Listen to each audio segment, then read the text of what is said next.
नमस्कार, सिटी हलचल में आपका स्वागत है। आइए नजर डालते हैं आज की सुर्खियों पर। निगम सदन की बैठक का हुआ आयोजन। अवैध खनन को लेकर जिला प्रशासन सख्त, कहा जिला उपायुक्त ने। समाजसेवी रणदेव त्यागी ने मीडिया से बात की। दयालगढ़ स्कूल में विश्व धरा दिवस मनाया गया। डीएवी गर्ल्स कॉलेज में जागरूकता कार्यक्रम का हुआ आयोजन। मंत्री राजेश नागर ने मंडियों का किया निरीक्षण। 2 बाइकों की टक्कर में एक व्यक्ति की हुई मौत। गुरु नानक गर्ल्स कॉलेज में पृथ्वी दिवस मनाया गया। सरकारी अस्पताल भवन में भ्रष्टाचार की आशंका जताई जा रही है। जल संसाधन मंत्री ने निर्माण कार्य का लिया जायजा। मेयर सुमन बहमनी ने पत्रकारों से बात की। बल्लारपुर पेपर मिल कर्मचारी आए मुसीबत में, और आईपीएस राजीव देसवाल को विदाई दी गई। और अब गतिविधियां विस्तार से। मेयर सुमन बहमनी की अध्यक्षता में निगम सदन की बैठक का आयोजन किया गया। इस दौरान वित्त वर्ष 2025-26 के लिए 262 करोड़ 95 लाख रुपए का बजट पास किया गया। मेयर सुमन बहमनी की अध्यक्षता में हुई नगर निगम सदन ही पहली बैठक में वित्त वर्ष 2025 से 26 के लिए 262 करोड़ 95 लाख का बजट पास किया गया। 262.95 करोड़ रुपए का बजट पास होने से ट्विन सिटी के विकास में तीव्रता आएगी। निगमायुक्त आयुष सिन्हा ने बैठक में निगम की आय व व्यय का ब्यौरा दिया। उन्होंने बताया कि नगर निगम बजट में वित्त वर्ष 2024 से 25 के लिए अनुमानित आय बजट 258 करोड़ 77 हजार रुपए निर्धारित किया गया था, जिसे बढ़ाकर 262 करोड़ 95 लाख किया गया है। पिछले वर्ष की अपेक्षा इस बार 4 करोड़ 18 लाख रुपए अधिक बजट रखा गया है। विश्व पृथ्वी दिवस के अवसर पर पर्यावरण प्रेमी, समाजसेवी एवं व्यवसायी रणदेव त्यागी के सौजन्य से एक नई पहल की गई है, जिसके अंतर्गत दयालगढ़ के राजकीय माध्यमिक स्कूल में विद्यार्थियों और शिक्षक गणों को सुंदर गमलों में पौधे सजाकर वितरित किए गए। गौरतलब है कि यह गमले मधु इंडस्ट्री द्वारा तैयार करवाए गए हैं। रणदेव त्यागी की इस अनूठी पहल पर स्कूल प्रिंसिपल श्रीमती तृप्ता ने आभार व्यक्त किया है। वहीं इस दौरान बच्चों में भी भारी उत्साह देखा गया।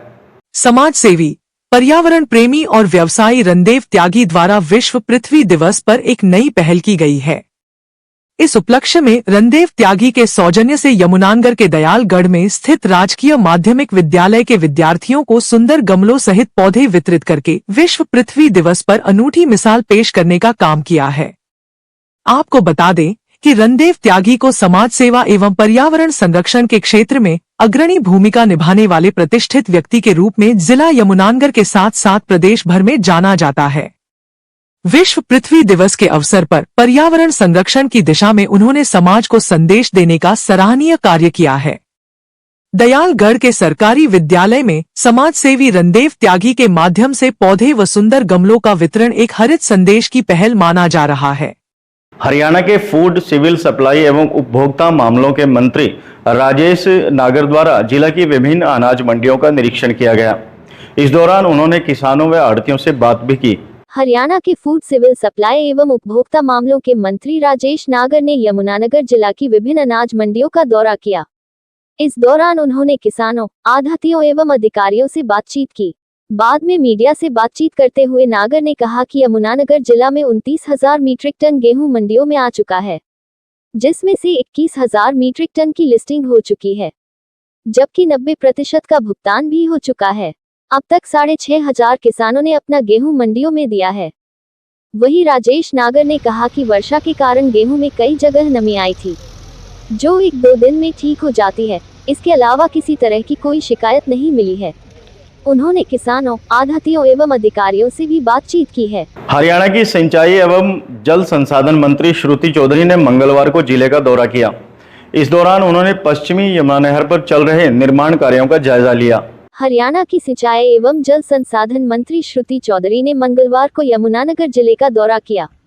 इस दौरान उन्होंने पश्चिमी यमुना नहर पर चल रहे निर्माण कार्य का जायजा लिया और संबंधित अधिकारियों के साथ प्रोजेक्ट की प्रगति को लेकर विस्तार से चर्चा की।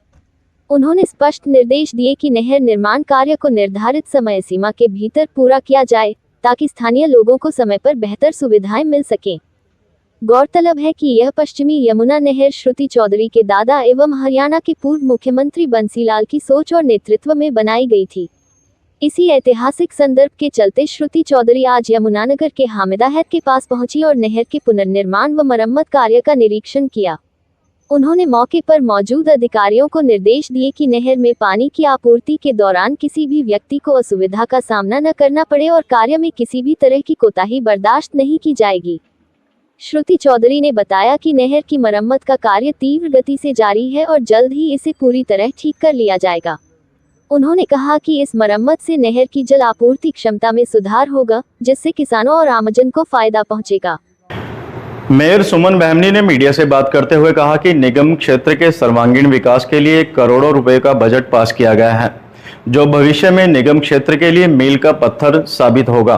की मीटिंग का हमारा मुख्य उद्देश्य शहर के अंदर होने वाले विकास कार्यों से संबंधित था, जिसके अंदर हमने 21 प्रस्तावों को मंजूरी प्रदान करवाने का कार्य करवाया है, जिसके अंदर हमारे माननीय विधायक श्री घनश्याम दास अरोड़ा जी और सभी प्रशासनिक अधिकारी वहाँ मौजूद रहे और सभी पार्षदों के द्वारा जो बातें उठाई गई, मुद्दे उठाए गए, उनके ऊपर विशेष रूप से प्रस्ताव पारित किए गए हैं और एक टारगेट के द्वारा 100 दिन का एक टारगेट बनाते हुए हर व्यवस्था के ऊपर, चाहे नालों की साफ सफाई की बात हो, गड्ढा मुक्त सड़क बनाने की बात हो और सौंदर्यीकरण की बात हो, हर विषय के ऊपर हमने चर्चा की है। आज के अंक में बस इतना ही। अगले अंक में फिर मिलते हैं, तब तक के लिए नमस्कार।